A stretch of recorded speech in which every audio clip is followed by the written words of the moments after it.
அஸ்ஸலாமு அலைக்கும். இன்றைக்கி நம்ம ஒரு மட்டன் ரெசிபி பார்க்க போகிறோம். அதுக்கு பேர் மட்டன் குருமா.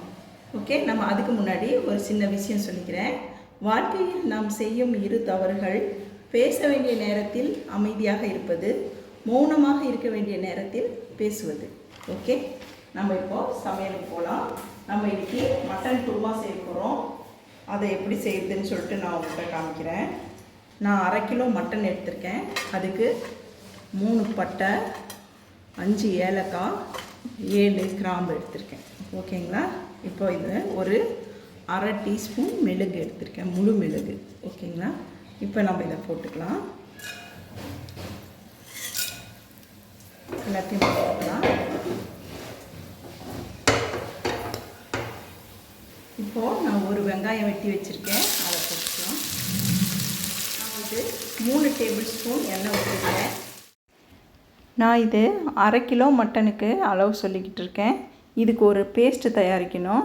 அதை நான் இப்போது அரைச்சி காட்டுறேன். இது ஒரு வெங்காயம், இது 2 தக்காளி. ஓகேங்களா? நான் அரைச்சிட்டு உங்கள்கிட்ட இந்த பேஸ்ட்டை காமிக்கிறேன். இது கொஞ்சம் நல்லா செவக்கணும். இப்போது வெங்காயம் நல்லா செவந்துருச்சு. இப்போது இதில் நம்ம 2 tablespoon ginger garlic paste சேர்த்துக்கலாம்.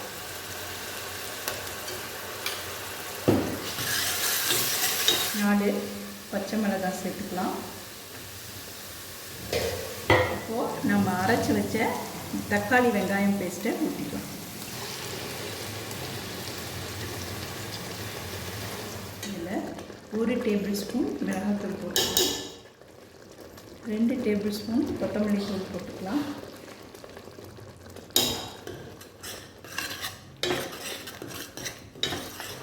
இதில் ஒரு பிடி கொத்தமல்லி கீரை, ஒரு படி புதினா,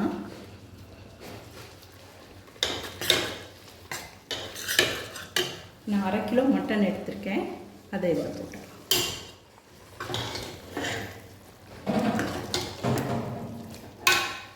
மஞ்சள் தூள் ஒரு 1/2 டீஸ்பூன் போட்டுக்கலாம். இப்போது இதில் நம்ம 3 டேபிள் ஸ்பூன் தயிர் ஊற்றிக்கலாம். இப்போது இதில் 1/2 கிளாஸ் தண்ணி ஊற்றிக்கலாம். இப்போது நம்ம இதை மூடி போட்டுக்கலாம். இதை ஒரு 5 விசில் விட்டு இறக்கிக்கலாம். மட்டன் வேகட்டும். நான் இந்த குருமாவுக்கு 1/4 மூடி தேங்காய் எடுத்திருக்கேன்.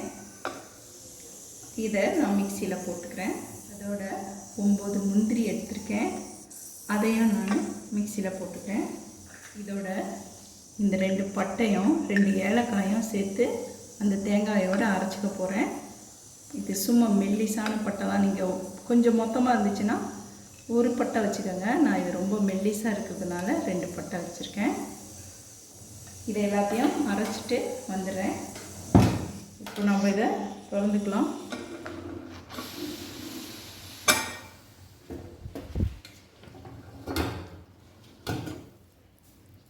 நம்மளோட மட்டன் நல்லா வெந்துருச்சு. இப்போது நான் இதில் 2 உருளைக்கிழங்கு சேர்த்துக்கிறேன். உருளைக்கிழங்கு வெட்டி வச்சுருக்கேன், அதை இதில் சேர்த்துக்கலாம். இதில் 1/2 மூடி எலுமிச்சைப்பழம் புழிஞ்சிக்கலாம். இதில் தேங்காய் ஊற்றிக்கலாம்.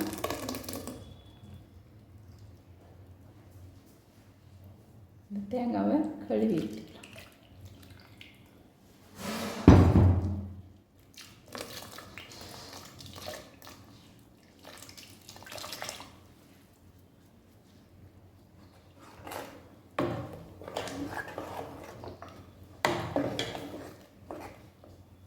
இப்போ இதை ஒரு விசில் விட்டு இறக்கிக்கலாம்.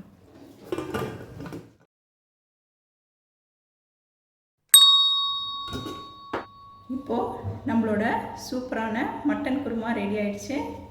நான் இதை உங்களுக்கு சர்வ் பண்ணி காட்டுறேன். சூப்பரான மட்டன் குருமா ரெடி ஆயிடுச்சு. இதுக்கு சாப்பிட்றதுக்கு புலாவ் வச்சுக்கலாம், நீங்கள் பரோட்டா வச்சுக்கலாம். ரெண்டுக்குமே ரொம்ப நல்லாயிருக்கும். நான் அடுத்த வாரம் உங்களுக்கு புலாவ் எப்படி செய்யுதுன்னு சொல்லிட்டு செஞ்சு காமிக்கிறேன். இப்போது இந்த மட்டன் குருமா இப்போ நான் செஞ்சுருக்கேன். இதை செஞ்சு பாருங்கள், எப்படி இருக்குது அப்படின்னு சொல்லிட்டு கமெண்ட் பண்ணுங்கள். எல்லாத்துக்கும் ஷேர் பண்ணுங்கள், லைக் பண்ணுங்கள், சப்ஸ்கிரைப் பண்ணுங்கள். ஓகே.